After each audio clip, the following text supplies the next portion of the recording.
Okay. Let's see who we got over here. I do believe on this.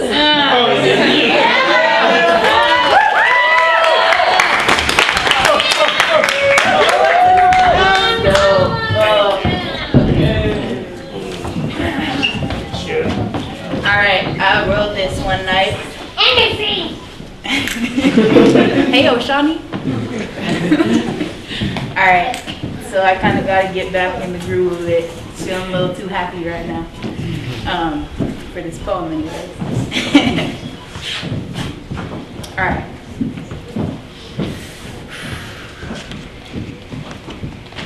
My inner goddess is patiently locked in the cage. Bull horns resting on the cell I clasped around her. Tail flickering, waiting for my soul to burn red so she can storm through her bars. Release the scars I hold on to. The steam from her nostrils sedated till I catch on to the rhythm of the earthquake between my lungs. Resting humbly till I find the key that will make me realize my need to fulfill my destiny. Yeah.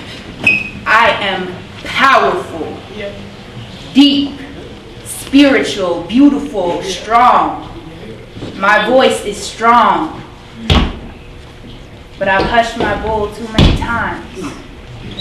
I've soothed her eager hoof knobs and stroked her brow till she settled, leaving my ego to protect me, seeing the world in a light hue that blinds my volcanoes, settling my dust, making my mind yearn to find the key to her cage, because the state of my breathing is weak. The realization of my potential is dim, covered by layers I used to protect myself, stood shield, forced to raise myself. I am powerful. The muscles of my goddess defined. You can see her veins popping with the oceans inside of her bearing tsunamis. And she's ready to twist the concrete metal concoction that society's cooked up for me. She has the ability to leap from my lips, leaving the world behind me painted in fluorescence. Show the true capacity of my thoughts, the anger and pain, love and compassion. She is all four elements combined to watch my soul shine, to make me whole again. She is the absence of my fear, the cosmic connection, my lifeline.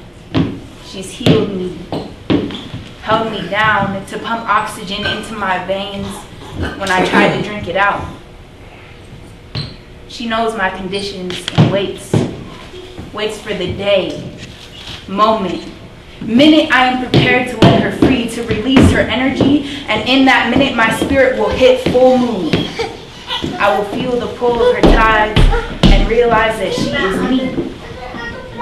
I am her. We are the elemental goddess. In that minute, the light will beam from my extremities, and I will rise into the atmosphere and plunge into the depths of the oceans, collide with the sun pulling the spirit of water, resting on the highest mountain peak, breathing in Annalisa. Annalisa. And my name will have a new meaning on that day. My soul will transition from radio and cell phone waves to stellar puppetry. I will feel God. I will feel the true length of my DNA, and I will soar to the ends of my reach, to the end of my breath. And I will be entwined with every voice before me and visibly hear the heartbeats around me. I will feel my energy weave into the roots of every tree, every plant, every family. I will no longer be mad at me. Let go of all my concepts and perceptions. Sit centered in the soul, directly connecting to God, everything, everyone. She is waiting for me, and I fear her. She is waiting for me, and I fear her. Society has programmed me to look down on myself, compare myself, place other people on pedestals, always looking up at other people, chin tucked to my chest. It will come when I dump my perceptions, when I feel what it is to be truly free, truly human, to walk the walk, feel the fear seep out of my pores and reverse this concept of myself. And I know I'm the only one holding me back. I'm holding that bull within me, clutching onto her like a shameful secret, pouring my tears down her throat, doubling the security around her every time I feel a blow to my ego, and I'm afraid of who I am truly to be. My destiny is shaky in my mind, doubting my own abilities, my own strengths, fears that if verbalized would equal into what ifs. And with those doubts, I electrify the fence I've wrapped around her, seal the memory a little further of where I hold the key. And still, she waits, patiently, loving me, looking at me as a lost child. And I will break myself. I will defeat my perception of my own being. That minute I allow her to soar, she will transcend time and my brain will disintegrate and I will become a string of cosmos. I will become a string of earth, of water, of air, of fire. We will hold and bathe in our strength, feel the constant adrenaline of life, suck the marrow out of my wounds, activate the atoms in my body with truth. I will be goddess. That bull's silhouette will surface, rest on my skin, and move with my motion. She will wear me, guide me, and we will love. We will love so deep that the yin will activate and flourish in everything we touch, and we will be the balance. In constant learning, we will teach.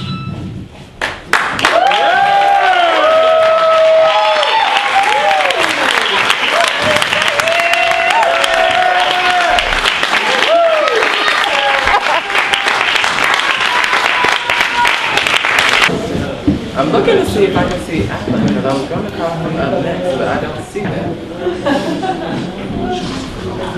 Alan!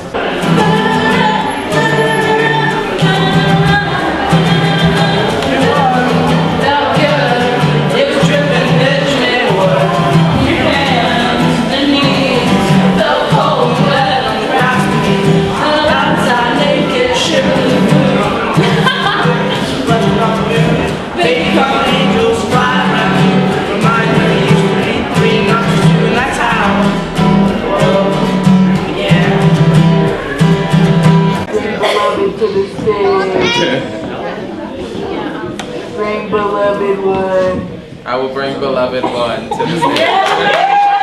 Yeah! Right. Well, I'm beloved, aka Amanda. Will someone play the drums for me? Anybody volunteer to play the drums for me? So it would be so wonderful if someone could come. You want to play the drums? Well, I've been performing since I was probably a little younger than these poets, but after that I don't even feel like a poet anymore. So let's give it up for them again.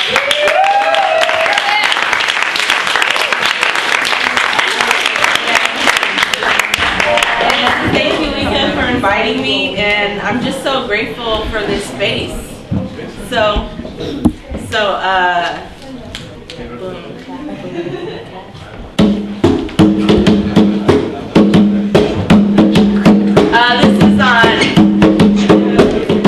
I think I'm just gonna freestyle for a minute.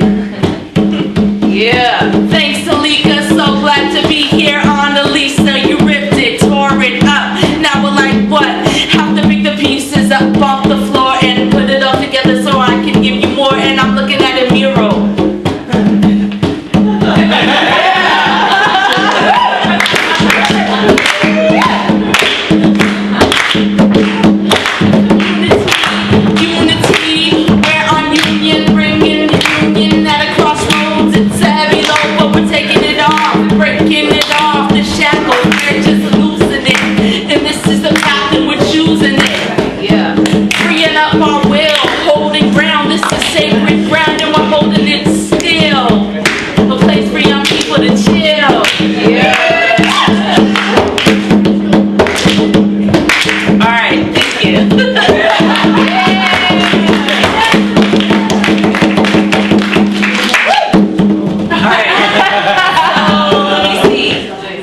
This one is on special request for my daughter, and I wrote this short rap when I was out of state, and well, we all know that Washington State is famous for our crispy apples. So I was out of state and I passed a fruit stand. I'm kind of hungry, so I bought an apple. And this one apple cost me a whole $1, so I was just really looking forward to it. And I bit into it and it was mushy. Oh, not the sandy apple. Yeah, and there was nothing worse than a mushy apple. And it made me think about where I spend my dollars. You know, and what I do with them. Hey! Thank you. Security in the house. Thank you.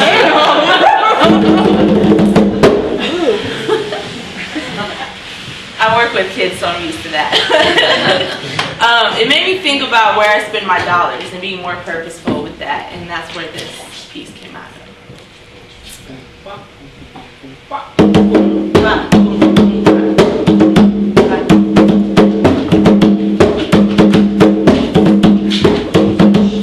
Bought an apple for $1 and I bit into the skin. It tasted kind of what she didn't want to buy it again. If I throw it in the garbage, tell me, Lord, is that a sin? Seen a man on the corner spend his $1 on some gin, tip the bottom, pour it down, and it kills him from within. We all know that's a sin. I was feeling real thirsty, spent $1 on some water, examining the label. No, I didn't even bother, but the label of the brand represents a corporation full of people getting dollars on the